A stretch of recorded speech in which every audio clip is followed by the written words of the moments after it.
E aí, o Padre João entrou em contato comigo, já me adiantou o tema, está todo mundo vendo aqui, né? Um tema bastante importante, que tem sido refletido muito, né? Talvez alguns já estão até cansados de escutar, né? De tanto falar esse ano desse tema da esperança. E aí fazer essa conexão, né? De Maria, né? A mãe da esperança e aquela que caminha conosco, né? O significado de Maria para nós hoje, como é que ela caminha, eu acho que é importante a gente compreender. Então, para a gente iniciar a nossa conversa, eu gostaria de conduzir, né, a vocês a um pequeno diálogo. Primeiro eu queria dizer assim, que eu não vou ficar aqui falando uma hora sozinho, né? Essa não é a ideia. Né? Até porque o encontro de vocês é assim, um pouco retiro, onde vocês possam também refletir. Então não faria tanto sentido assim eu chegar aqui e falar e ir embora. Não, eu quero que vocês participem. Né? Eu sei que vocês gostam de falar, né? Eu espero que sim. Geralmente, né, pelo menos o outro grupo lá gosta muito de falar, mas na hora que não deve. Não sei se é o caso de vocês, né? Na hora que não deve, aí fica uma conversa por ele, conversa por ele. Aí na hora que eu peço para falar, é aquele silêncio absoluto, né? Então é importante também, né, essa atividade da escuta, que eu acho que Maria muito tinha, né, também no congresso que nós tivemos lá, no outro grupo, eu falava muito isso, nessa questão da gente aprender, fazer esse exercício da escuta, que também é muito difícil nos dias de hoje. Mas também falar na hora que tem que falar, que é preciso. E eu acredito que, né, com essa primeira pergunta, né, com essa primeira provocação que eu vou fazer para vocês aqui, eu acredito que todo mundo tenha alguma coisa a dizer, nem que seja uma palavra, uma frase. Então eu queria perguntar para vocês o seguinte, e aí eu gostaria que nós fizéssemos, eu vou dar assim uns 3 minutinhos para que vocês possam fechar os olhos e refletir a respeito, e depois vocês vão me dizer, né? Quando você, pessoalmente, tá? Eu vou usar a primeira pessoa aqui.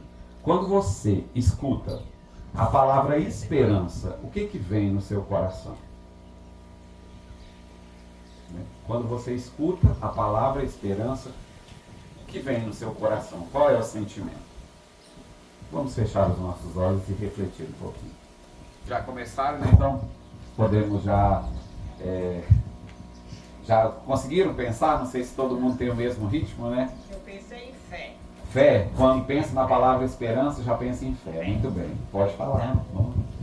Esperança vem do verbo esperar. Aham. E aí, como você disse antes, esperar com paciência. E nós, como cristãos, devotos de Nossa Senhora, a gente tem que aprender a compreender que as coisas acontecem não no nosso tempo, mas esperar o tempo de Deus. Muito bem, perfeito. Tem mais? Eu só espero coisas boas. Como diz, né? Para seguir Jesus Cristo não é fácil, é difícil.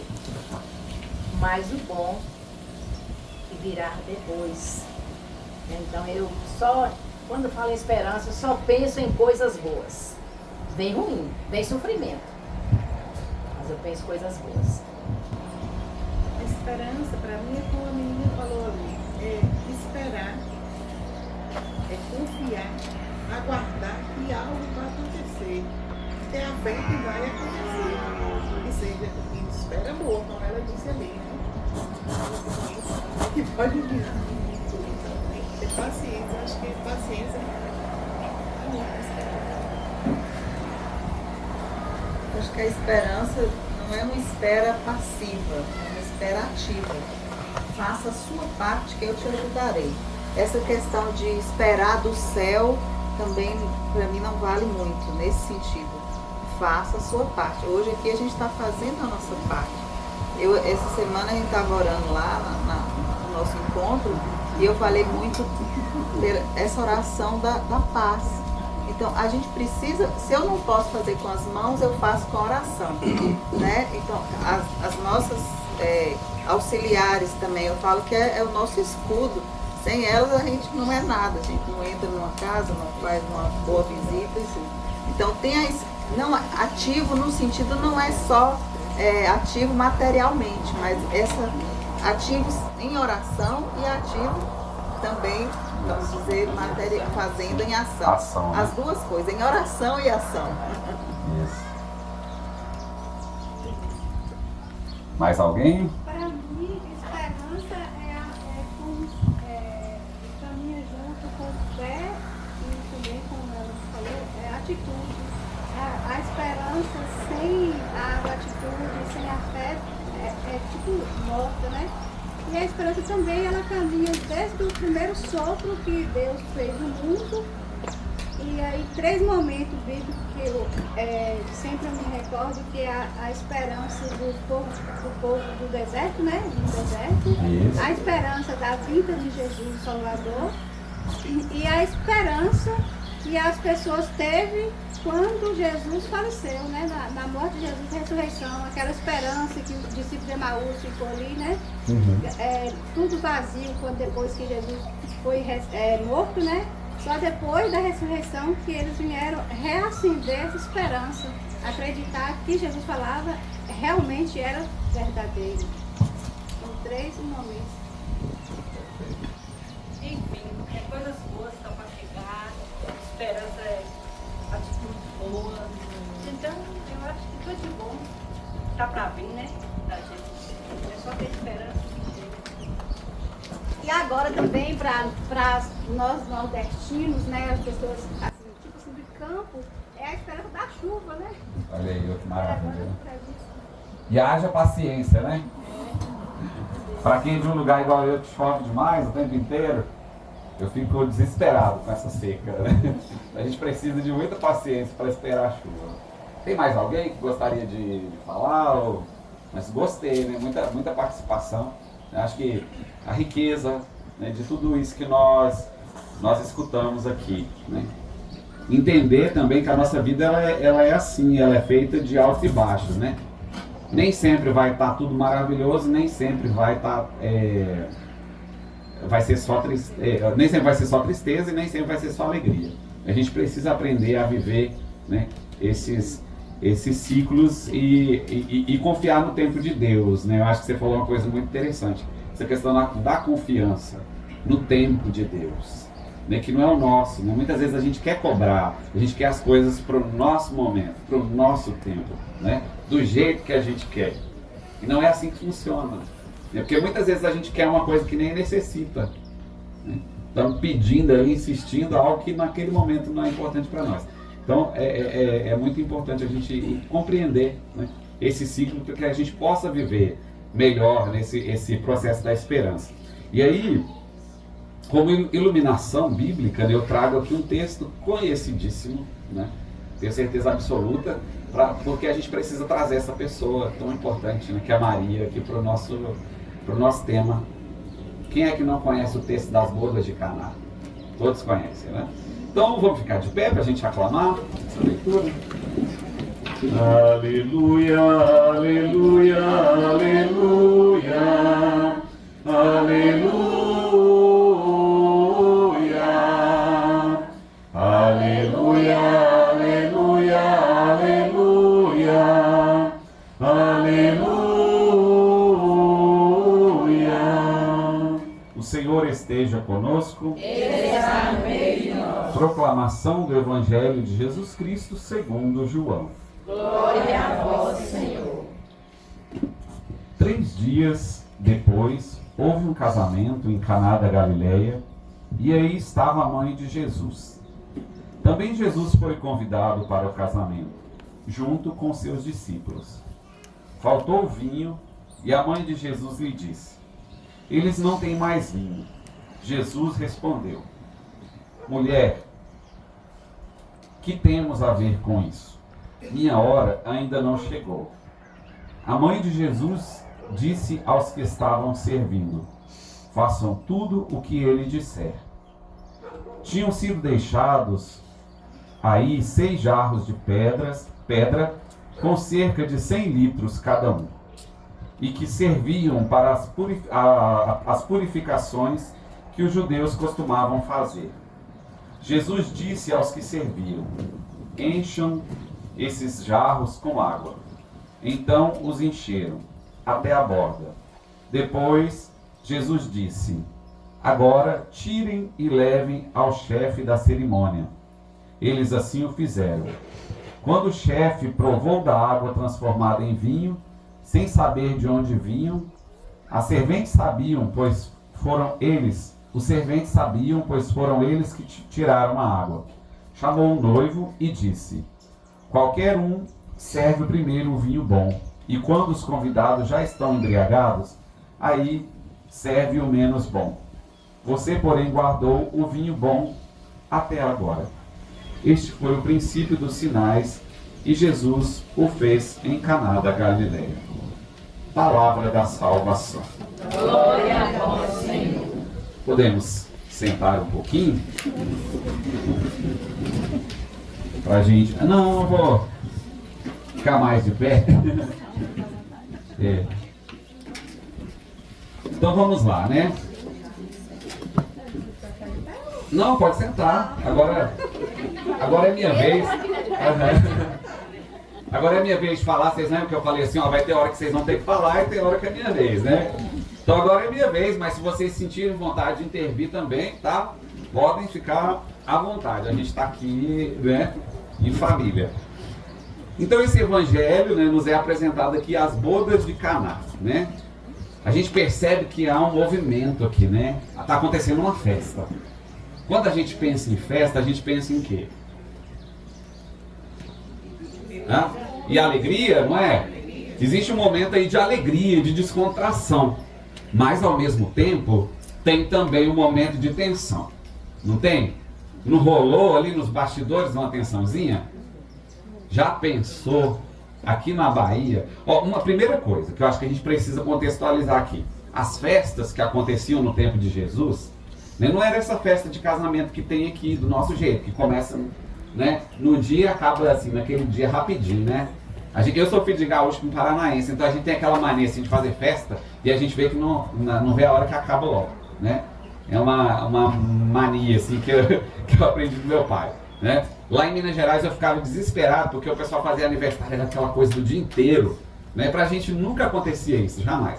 Então uma coisa que a gente precisa compreender é que naquela época eram vários dias de festa de casamento, né? Então a gente pensa assim, ó, se aqui na Bahia, né, fosse assim também, vários dias de festa de casamento, já pensou se falta o feijão farofado logo no primeiro dia? O que mais que não poderia faltar, né? Nem pensa na bebida, pensa naquilo que é trivial, né, que não poderia faltar. Por exemplo, já pensou, não sei, de repente o arroz, né? Falta o arroz assim logo de cara, ou a carne, né? Alguma coisa que eu acho que para nós é importante, né? Então, existia ali uma tensão, mesmo que aconteceu nos bastidores, né? E houve aquela percepção de que não tinha mais vinho, né? Quem é que percebeu ali que não tinha mais vinho, né? Maria, né? Maria, ela percebe então que não tem mais vinho, né? Percebe essa necessidade antes mesmo que os próprios noivos, né, se deem conta. Então é a sensibilidade da mãe, não é isso? Nas nossas casas, quem é que geralmente percebe que está faltando as coisas? Né? Geralmente não são os pais, né? Geralmente são as mães que percebem que está faltando as coisas e que avisa, né? Lá na nossa casa, por exemplo, no seminário a gente não tem as mães, mas daí na nossa casa lá tem a Selma, para lembrar a gente, né, que está faltando a coisa é que percebe. Então geralmente, né, esse papel da mulher aqui, que é fundamental. Então Maria percebe essa necessidade, né? Não tinha vinho, né? O vinho ia se acabar. Pode falar. Também a gente pode perceber que Maria estava em serviço, porque se ela estivesse sentada na mesa só como convidada, ela não ia perceber que faltou vinho. Exatamente. Então, provavelmente ela estava na cozinha, ela estava lá nos bastidores ajudando no casamento. Com certeza, porque, por exemplo, as mães também das nossas casas, elas percebem que está faltando alguma coisa porque elas estão ali, né, na ação. Né? Geralmente os pais não percebem tanto porque às vezes está, né, nas famílias mais tradicionais, eu penso na minha família, o pai geralmente nem está em casa, né? Está fora, cuidando das outras coisas, então obviamente ele vai perceber, é uma observação interessante, né? Ela estava ali também a serviço, né? Então aqui aparece, né, e eu acho que vocês já citaram bastante aqui, né, desde o começo aparece aqui uma esperança ativa de Maria, Ó, o pessoal tá conversando, não tá? Também estou percebendo. Pois é, aí não vai rolar. Daqui a um pouco eu vou deixar vocês conversarem. Então aqui a gente percebe que tem uma esperança que é ativa, que vocês falaram, né? Quando a gente espera, a gente não pode esperar de braços cruzados, não. Né? Ela poderia muito bem ter percebido ali, não é? Ela poderia ter percebido que faltava um vinho. Mas aí, como mãe de Jesus, ela podia ter falado assim, né? Ele vai fazer um milagre, que cai esse milagre, né? Da parte dele, eu não preciso fazer nada que vai acontecer. Então, diante da falta, ela não se desespera, mas ela confia, não é? Geralmente, só para trazer um pouco para a nossa vida, né, a gente tende a se desesperar, né, quando acontece alguma coisa. Se a gente não tiver muita fé, né, uma fé muito pé no chão, uma confiança em Deus muito grande, que vem em primeiro lugar é esse desespero, né? Uma outra coisa interessante que a gente pode ver aqui é que ela não dá ordem. Maria deu ordem para Jesus, né? Ela não dá ordem, porque geralmente ela, como mãe, ela podia ter falado, né? Tá faltando vinho, né? Aí quando ele chega, né, ela não dá ordem, ela não impõe solução, não manda, né? Não fala o que ele tem que fazer, né? Ela coloca nas mãos dele. Só que geralmente, né? Eu acho que a maioria das mães, quando se o filho falasse assim, calma aí, né? Ainda não chegou a minha hora que a mãe ia falando, anda logo, menino, né? Que tá esperando o quê? Né? Então isso é uma questão importante, né? Maria não dá ordem, não impõe solução. Ela confia, né? Confia em Jesus mesmo sem entender, né, a sua manifestação, mesmo sem saber o que ia acontecer depois. Ela sabia, não sabia exatamente, né, o que ia acontecer, mas ela tinha confiança de que a solução seria dada, né? Então um pouco para a gente olhar para a nossa vida mesmo, sabe, que é tão acelerada, né, que a gente é tão ansioso, tão desesperado, né? A gente quer que tudo aconteça de imediato. Então, para compreender que o tempo de Deus, o tempo de Jesus é diferente, né, desse nosso tempo. Então, a partir dessa leitura, né, a gente pode perceber que Maria, ela vem ensinar que o sábio é aquele que tem a paciência de esperar, né, o tempo de Jesus. Porque quem conhece realmente a hora certa das coisas acontecerem é Ele, né? Ela percebeu que tinha mim, mas quem sabia a hora de fazer o milagre era Ele. Minha mulher ainda não chegou na minha hora, né? Calma, na hora certa vai acontecer. E aí, Maria, né, firme na fé, olha para os serventes e diz, né, fazei tudo o que ele vos disser. Né? E nesse gesto a gente pode perceber Maria como a mãe da esperança, né? Ou isso que eu acabei de dizer.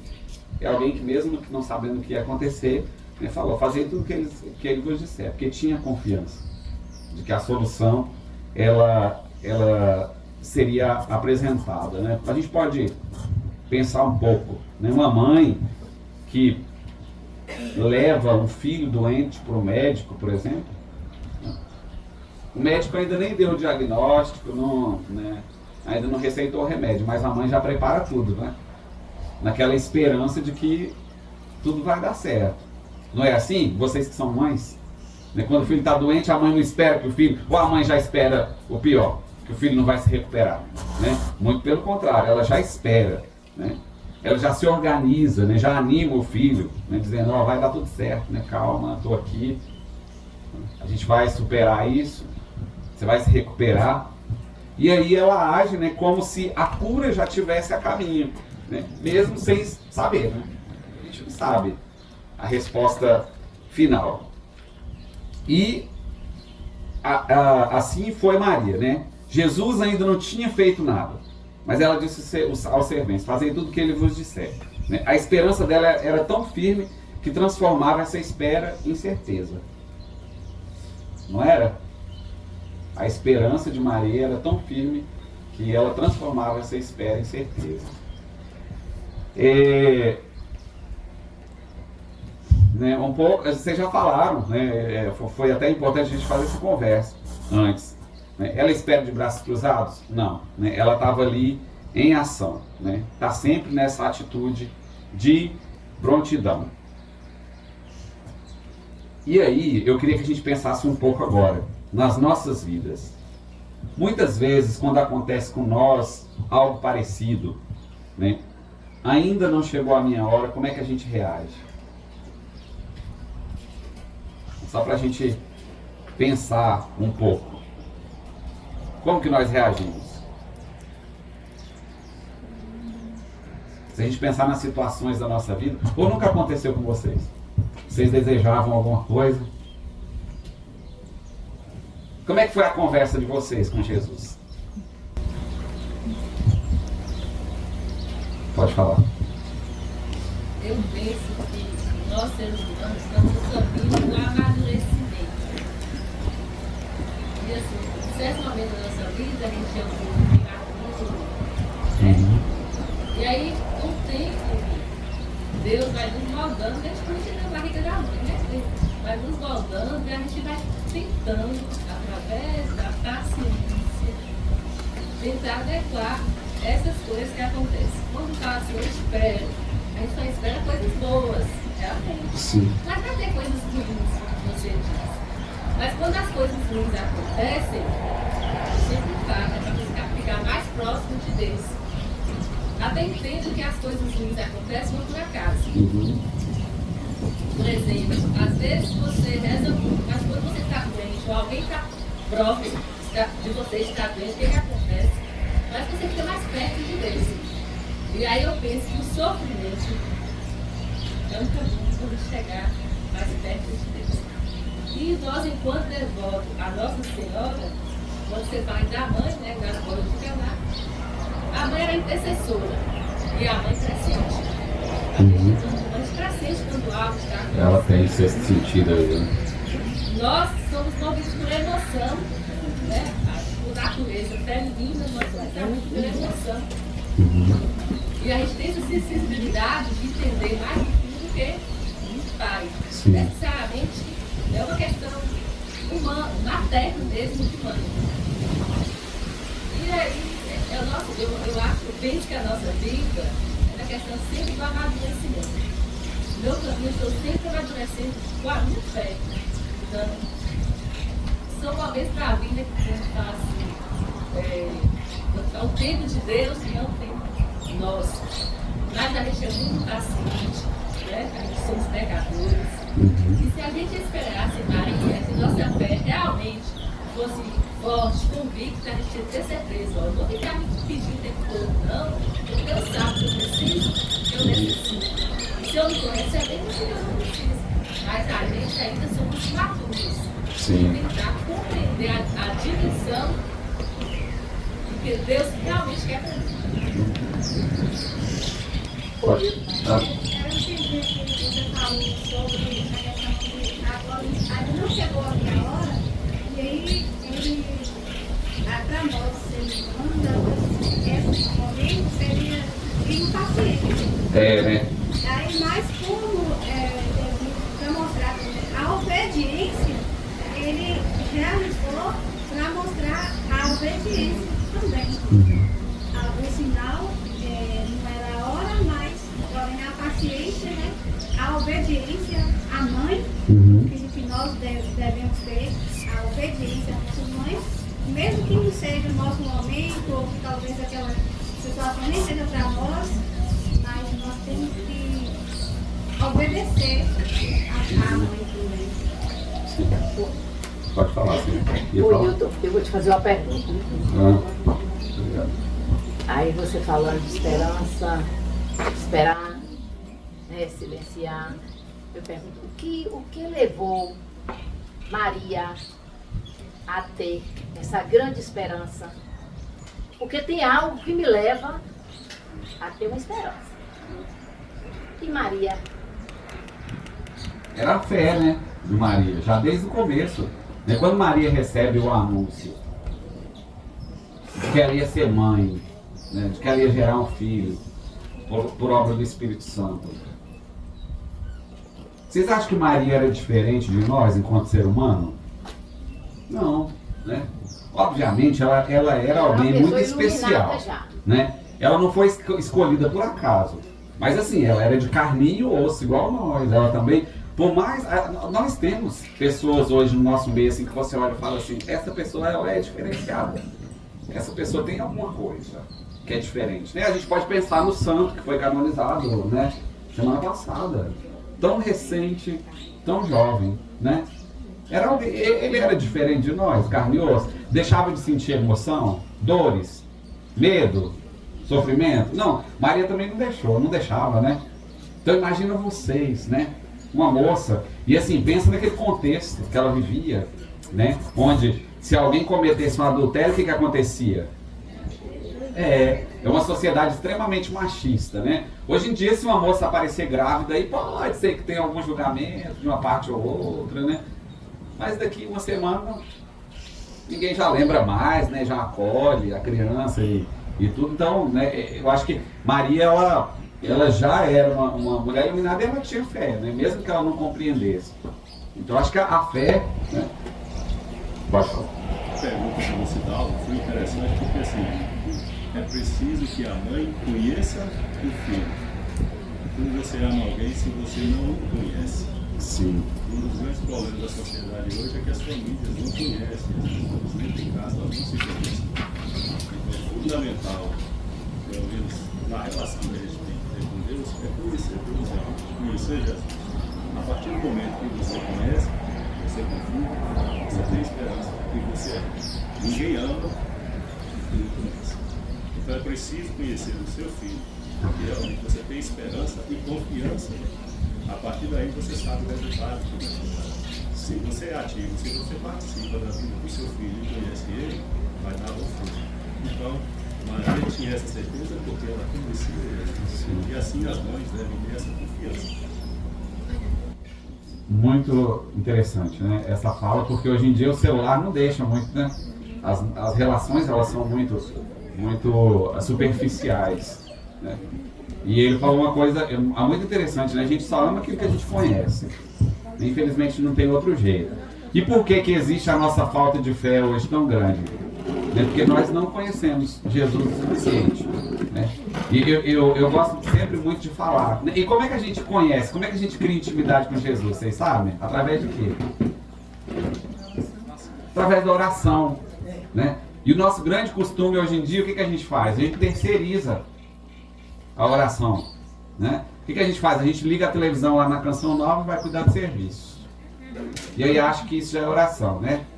Aí o Frei Gilson faz a novena, a gente acorda de madrugada, vai rezar com o Frei Gilson. Ok, né? Não tô falando que não, né, que tá errado. Não, tá ótimo. Só que depois, quando o Frei Gilson para de fazer a novena, como é que continua a nossa vida? Né? Então assim, ninguém cria relações por nós, né? Alguém já fez amizade com o outro por você? Falou assim, olha, eu tenho um amigo e esse amigo é maravilhoso, né? Então por isso você também vai ser amigo dele. É assim que acontece as relações de amizade? Não. É através do conhecimento, né? Muitas vezes o que acontece, né? A pessoa fala, nossa, eu tenho uma amiga, aquela pessoa maravilhosa. Aí quando chega, você dá de cara com a pessoa, o sangue não bateu, né? Aí já dá aquele ranço logo de cara, né? A gente precisa admitir que a gente sente isso, né? E aí pode ser que depois, com conhecimento, essa primeira impressão ela acaba, né? Então essa relação, essa intimidade, ela precisa ser criada mesmo por Jesus através da oração. E que não é essa oração que a gente terceiriza, né? É sentar e conversar com Jesus pessoalmente, né? E que dificuldade que a gente tem nos dias de hoje, né? De sentar e poder dialogar, poder conversar com Jesus, poder escutar. A gente tem muita dificuldade de escutar nos dias de hoje. Geralmente a gente quer falar demais. Na hora da escuta é uma dificuldade muito grande. Então, né, dando sequência aqui um pouco, a gente já entendeu aí, né, como é que é a esperança, como acontece a esperança de Maria, né? E como é que Maria caminha conosco nos dias de hoje? Como é que vocês compreendem? Como é que Maria caminha com cada um legionário aqui? Saber quem é ela? Aham. Na nossa caminhada de fé. O que mais? Ela não vai na frente, ela vem atrás. Eu acho que no nosso dia a dia, dentro de casa, com os nossos filhos também, paciência, a esperança, né? São coisas boas que Maria nos deixa tipo um exemplo, né? Os trabalhos que a gente faz, através de Maria, né? Uhum. Esse tal político, as pessoas militares, através de Maria, de Jesus.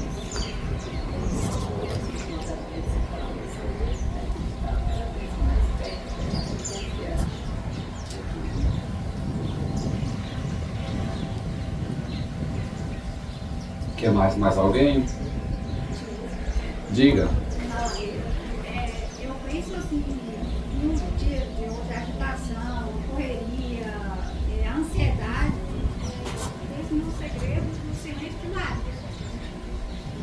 Eu tenho essa oração em casa e eu sempre falo, porque às vezes, por mais que a gente tenha que ter a nossa fé em dias, assim, só que a gente, através de alguma situação, minha avó falava que o inimigo mexe rápido e a gente acaba soltando coisas pelo fogo, né? Pela boca. E aí eu penso muito nesse da cultura do segredo do silêncio de Maria. Tem que procurar mais viver o silêncio de Maria, a gente conseguiria ter mais paciência, controlar mais a ansiedade e aí com isso tudo aumentar mais a fé. Ok. Mas como é que Maria caminha, né? Com você, caminha como amiga, como é que é essa relação? Como mãe, como protetora, como o que mais? Intercessora, inspiradora, medianeira, né? Aquela que faz a mediação, né? A Mãe Maria, para mim, é a minha companheira de todas as horas. Aí eu vou emocionar. Porque tantos momentos tristes, ou de felicidade, nessa vida. Você vai para a intercessora de todas as graças, aí investe na casa da gente, por exemplo. Quando o filho quer uma festa, pai, mãe, pede pai para ir para a festa. Tem coragem de pedir pai, né? Pede a mãe. Porque a mãe é intercessora. Então eu vejo tanto assim, ela foi minha companheira em todos os momentos da minha vida. Vejo que eu faço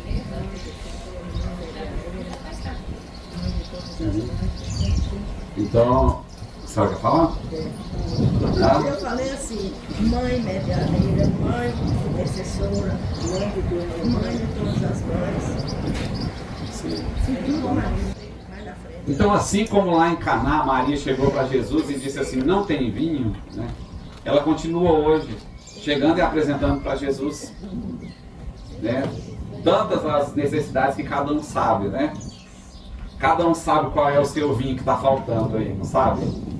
Eu sei quais são, né? Quais são os meus, que não são poucos, né? Todos nós sabemos. Então, essa confiança, né? A gente precisa ter essa confiança de que Maria caminha conosco, né? Ainda intercedendo por nós, levando as nossas necessidades, né? As nossas faltas para a pessoa de Jesus, né? Para que Ele possa nos entender. E aí, será que ela espera toda vez assim a gente chegar e pedir para ela, ou ela já percebe antes até, né? Tem coisas que muitas vezes a gente nem pediu, né? Mas na nossa vida acontece tantas graças, né? Que você fala, só tem a agradecer.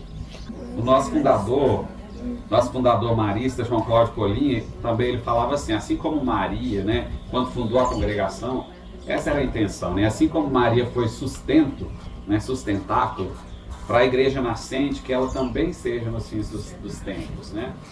Então, essa Maria sempre atual nas nossas vidas, né? Nos Atos dos Apóstolos, Maria, ela caminha, né? Está caminhando com seus discípulos, né? Em oração, né? Da mesma forma, também, a gente acredita, né? Tem fé que ela caminha conosco na igreja hoje, né? Caminha conosco hoje, sustentando a nossa fé, né? Sustentando as nossas comunidades, sustentando a caminhada mesmo de cada um de nós. E aí, é interessante, né? Maria caminha à frente, ela não caminha, né? À frente para tirar o lugar de Jesus, ou é assim? Não, né? De jeito nenhum, mas ela caminha ao lado, né? Aquela mãe que fortalece o filho na caminhada também. Ela está ali sempre para dar esse suporte, sempre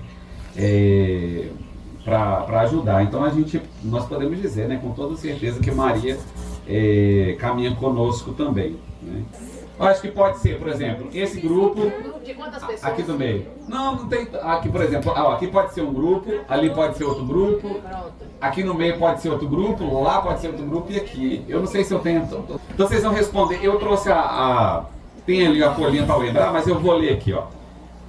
Né, umas perguntas para nortear um pouco a reflexão de vocês, né? Onde percebemos que falta vinho em nossa vida, né, na nossa família e nas nossas comunidades? Essa é a primeira, né? A segunda, como Maria pode nos ajudar a confiar mais em Jesus nesses momentos? E depois, que sinais de esperança já vimos brotar em meio às dificuldades? Então, gente, não precisa escrever, tá bom? Não se preocupe em escrever, só para refletir. Vamos lá, então. Agora, eu queria que uma pessoa de cada grupo talvez pudesse partilhar. Pessoal, então uma pessoa de cada grupo vai falar aqui, fazer um resuminho, tá bom? Rapidamente, para dizer um pouco o que discutir no grupo. E vem aqui e fala, vamos ouvir, tá bom? Eu estou aqui por livre e espontânea pressão. Eu não sou muito de falar em público assim, mas na reunião do grupo a gente costuma falar. E as perguntas são muito interessantes, claro, né? Pessoal, vamos ouvir, vamos ouvir. Vocês vão falar aqui também, hein? É. Aqui tem umas perguntas que foram feitas, a dinâmica é interessante. E eu entendi que todas essas perguntas se fala muito aqui do autoconhecimento. Porque para responder cada uma dessas, a gente precisa se conhecer. A primeira, onde percebemos que falta vinho? Como é que você vai perceber que está faltando algo se você não conhece essa realidade? Então, aonde percebemos? A partir do momento que a gente tem a noção e a consciência de que está faltando algo, ou seja, na família, ou na comunidade, ou até mesmo na igreja. Porque às vezes a gente vai para a igreja, participa da celebração, está tudo certo, está tudo ótimo, a gente se sente confortável, está atendidas as nossas orações, ouve a celebração toda, mas a partir do momento que sai da igreja, é como se nada mais tivesse acontecido. Então, de fato, você não tem uma experiência religiosa, você não se conhece e, portanto, também você não tem condição de conhecer a Deus. Maria faz essa intercessão de que maneira? Ela só vai interceder por nós se haver da parte nossa a pergunta, o buscar. Porque ninguém é ajudado se não busca essa ajuda. Então, percebemos a falta do vinho nesse momento que nós percebemos que a nossa vida está faltando algo. O vinho aqui é algo que falta para preencher a nossa vida. E o que pode nos preencher? É o trabalho. O que nos preenche é a família. O que preenche é a amizade. Olhando só para você, acho que vou mudar um pouco. E o que nos preenche é o nosso trabalho. Se tudo isso nos preenche, só basta isso? Quem nos dá essas coisas todas? Quem nos permite realizar isso tudo? Se nós nos dedicamos a essa vida o tempo todo, falta algum tempo para dedicar a quem realmente merece a dedicação. Desculpe que eu me emociono quando eu falo. Mas é fato. No dia da consagração, o pessoal da vida sabe como é que é isso. Bom, dessa primeira pergunta. Como Maria pode nos ajudar a confiar mais em Jesus nesses momentos? Se Maria é minha mãe, quem mais eu devo confiar? Eu acho que hoje a sociedade confia demais no que está fora da casa.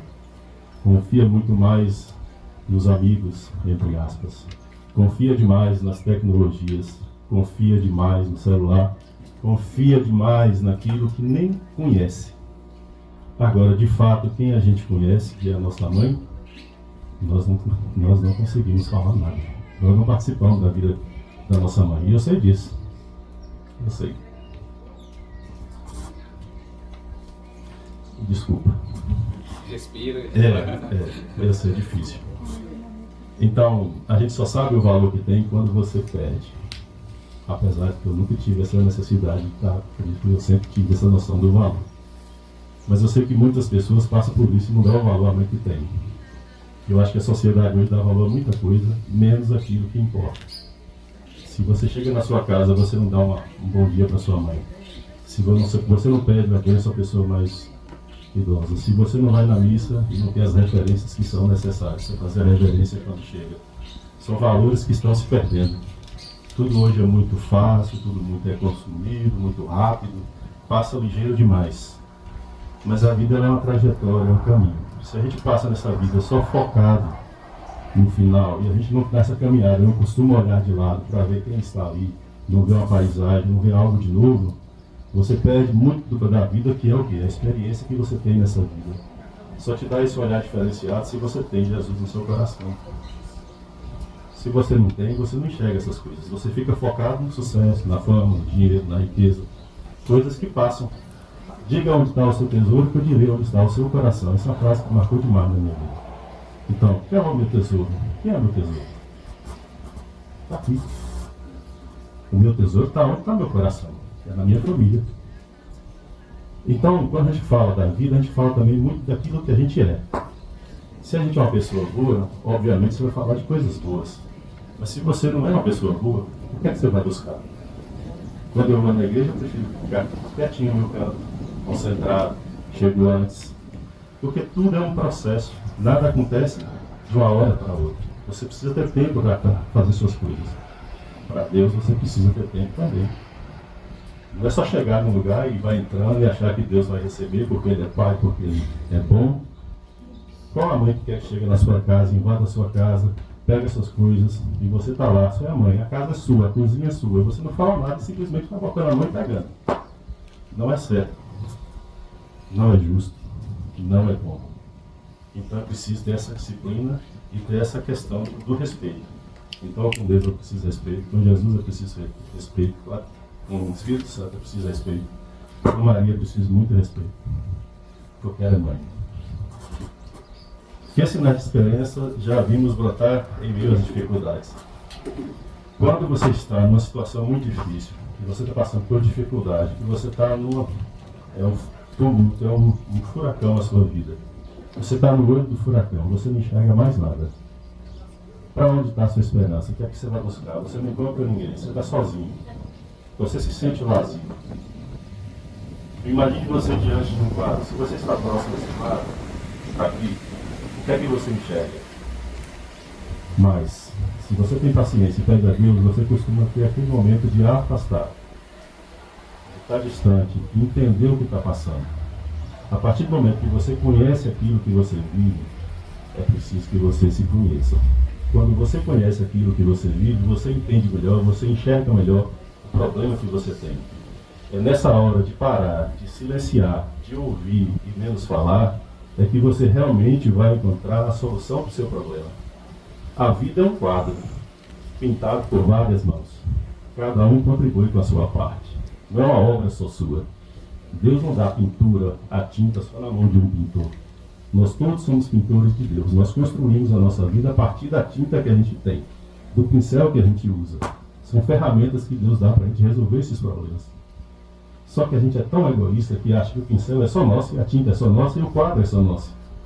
Quando você faz isso, a sua imagem é muito pequena e muito pobre. Agora, se você pinta com várias mãos, com várias pessoas, essa é a verdadeira pintura da sua vida. Se você tem filho, se você tem nora, se você tem tio, aproveita. São pintores da sua vida. Eles que dão o colorido para a sua vida. Desculpa. Eles é que dão essa vida real. Então, que sinais de esperança já vimos brotar em nossa vida em meio às dificuldades. É o quadro, a pintura que você faz na sua vida. Esses são os sinais que realmente necessitam para você ter a sua vida mais digna, mais honesta, mais vivida na oração, na paz e em Deus. Muito obrigado, gente. Mais alguém? Já falou tudo? Já? Bom dia a todos e a todas. Agradecer pela presença de todos, porque a principal está aqui, é a Nossa Senhora Maria, né? E a gente recebe ela assim com o coração alegre, feliz e muito gratidão. Obrigada a vocês todos, tá? Compartilhando esse amor um com o outro.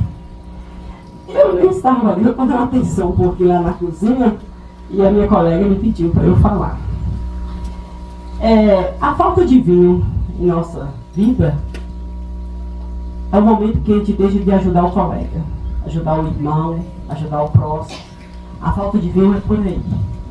Quando você vê de todas as formas, tanto economicamente, psicologicamente, seja como for, fisicamente, dá a mão, acolhe. Não precisa ser muita coisa não, um abraço, um aperto de mão.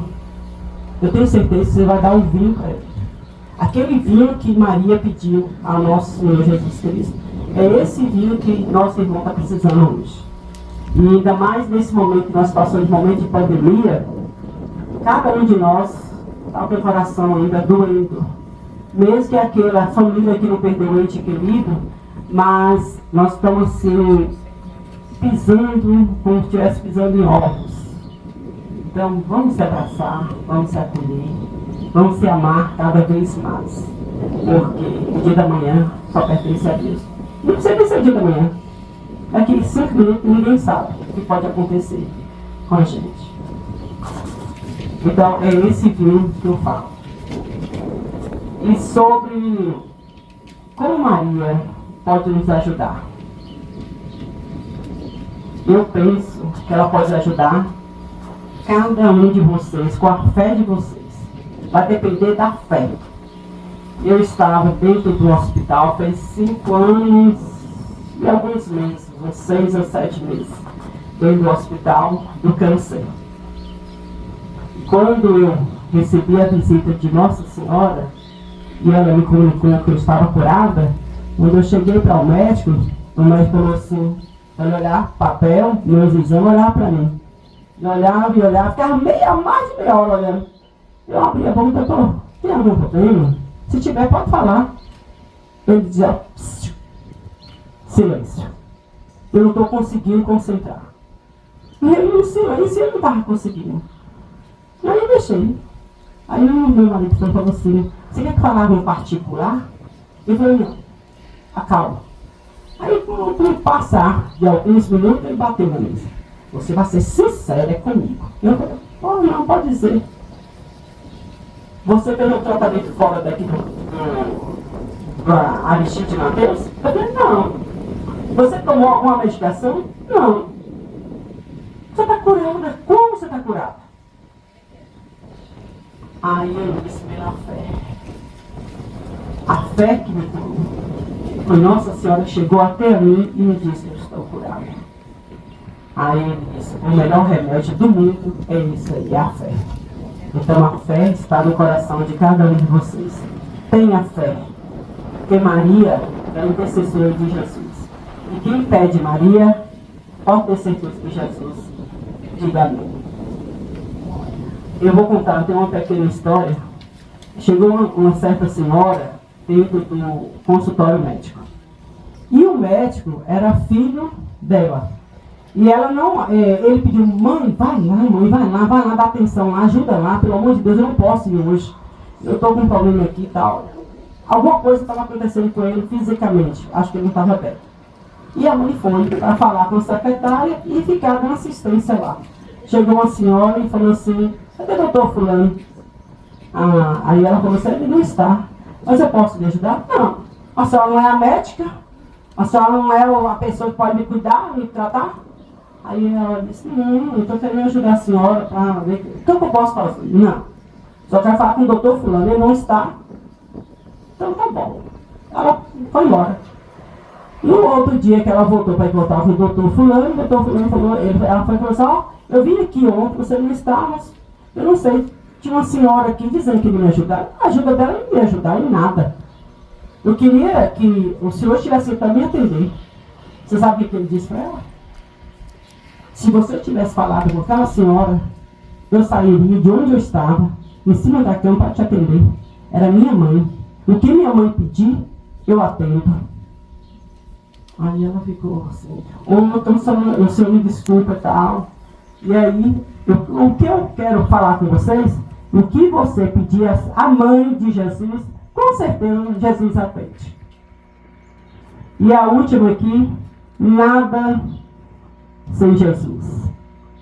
Tudo com Maria, nada com Jesus. Por quê? Porque nada se resolve sem Jesus e sem Maria. E que Deus dê no coração de vocês muita paz, muito amor e muita humildade, porque é o que Jesus quer em nós. E Maria aqui na terra, ela pisou no silêncio. O tempo todo na nossa reunião, né? Não é? Não. A gente fala muito, Maria trabalha no silêncio. Continua trabalhando no silêncio. Na fé, em nome de Jesus. Obrigada a vocês todos.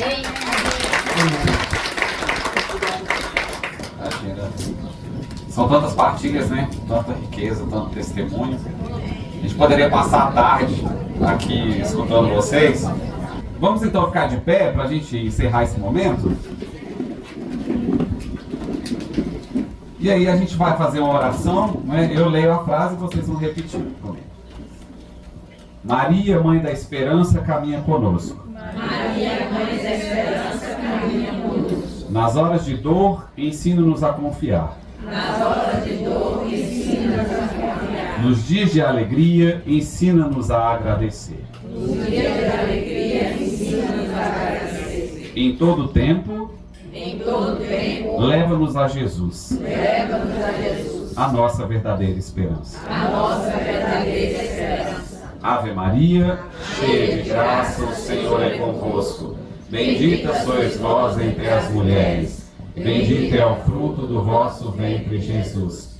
Santa Maria, Mãe de Deus, rogai por nós, pecadores, agora e na hora de nossa morte. Amém. Glória ao Pai, ao Filho e ao Espírito Santo. Como era no princípio, agora e sempre. Amém.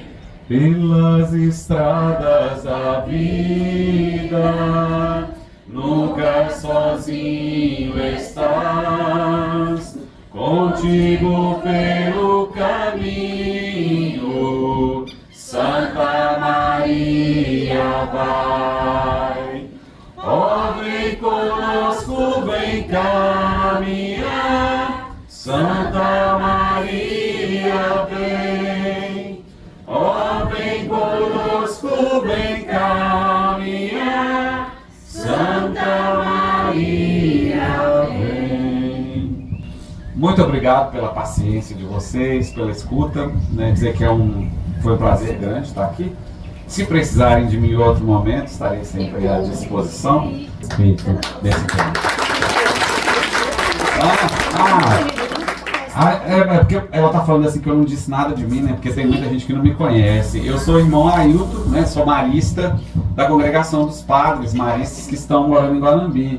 Eu moro com o padre Leandro, o padre Renivaldo, o padre Patrick, que talvez vocês conheçam.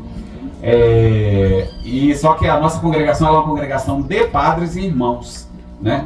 Então a formação é a mesma. A gente é obrigado a estudar filosofia, a estudar teologia. Só que aí depois eu fui estudar música, né? E aí eu me formei em canto e essa parte assim de teologia praticamente ficou, né, de lado, né? Porque como o canto ele é um estudo muito intenso, a gente precisa se dedicar muito, né? E acaba que aqui em Guanambi o que eu tenho feito muito é isso, porque as paróquias precisam muito da questão de canto e eu acabo viajando muito na região, né?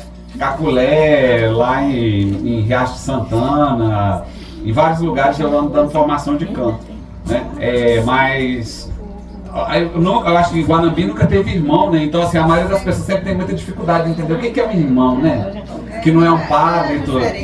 Então, na verdade, assim, dentro da congregação é a mesma coisa, né? Existe a diferença entre os padres diocesanos e os padres religiosos, né? Os padres diocesanos, eles devem obediência ao bispo, né? No caso aqui ao Dom Carvalho. Eles nunca vão sair dessa diocese, né? E eles não têm obrigação de viver em comunidade. Você pode ver que, por exemplo, o Padre João mora sozinho, o Padre Edson mora lá sozinho. Na época o Padre Eutrópio morava sozinho. No nosso caso, a gente é uma congregação religiosa, então a gente precisa viver em comunidade, né? Um dos motivos que nós viemos para Guanambi foi isso, porque a gente estava lá em Palmas de Monte Alto. Na época eu não estava, eu estava em Belo Horizonte, tem pouco tempo que eu vim para a Bahia. E aí a gente tinha dificuldade dessa convivência, porque a gente estava em Palmas de Monte Alto, estava em Iuiú e estava em Malhada, né? Então os padres tinham 2 dias na semana só para estar juntos, e aí depois tinha que cada um ir para sua paróquia, ficava sozinho, né? Com isso estava um pouco fora da nossa espiritualidade, que é realmente viver juntos. O nosso superior geral de Roma, ele veio e visitou aqui, e naquele dia, por falta de sorte, era o dia de São Pedro em Iuiú. Nós estivemos no início, eu já estava aqui na Bahia. Nós tivemos uma missa em Malhada e na volta estava aquele movimento terrível de gente indo para Iuiú. na cabeça do europeu, e ele é da Nova Zelândia, na verdade ele não é europeu, mas ele vive lá naqueles países menores, ele é da Nova Zelândia. Uma distância de Monte Alto a Malhada é uma coisa terrível para eles. E naquele trânsito ele falou, não, vocês estão correndo risco de ficar pegando essas BRs e tudo e prestando bem com a comunidade. Aí a gente conversou com o bispo, ele já tinha feito a proposta antes, e aí nós viemos para Guanambi, porque Guanambi justamente a gente pode estar na paróquia São Geraldo de São Francisco e continuar vivendo. A gente quase nem gosta de Guanambi, né? Aprendeu a amar rapidinho. E aí é isso, né? Essa é a diferença. E aí a diferença dos padres e dos irmãos. Dentro da congregação eles não têm os mesmos direitos, as mesmas obrigações. Nós fazemos também, né, os votos, né, que são pobreza, castidade e obediência. A gente também não pode casar, né? Eu sempre brinco para ficar mais fácil para vocês. O que é um irmão? É a versão masculina da irmã, da freira. Freira todo mundo conhece, não conhece? Todo mundo tem a freira, né? Aí vamos pensar assim, existe o freiro, também né, o freio. Mas é isso, para ficar um pouco mais fácil, né? Mas né, um pouco, né, para ficar mais fácil para vocês, olha para a figura do irmão e olha para mim, né? É a mesma coisa, né? A gente tá aí também para servir a igreja da mesma forma, tá bom? Mas é um prazer. Obrigado.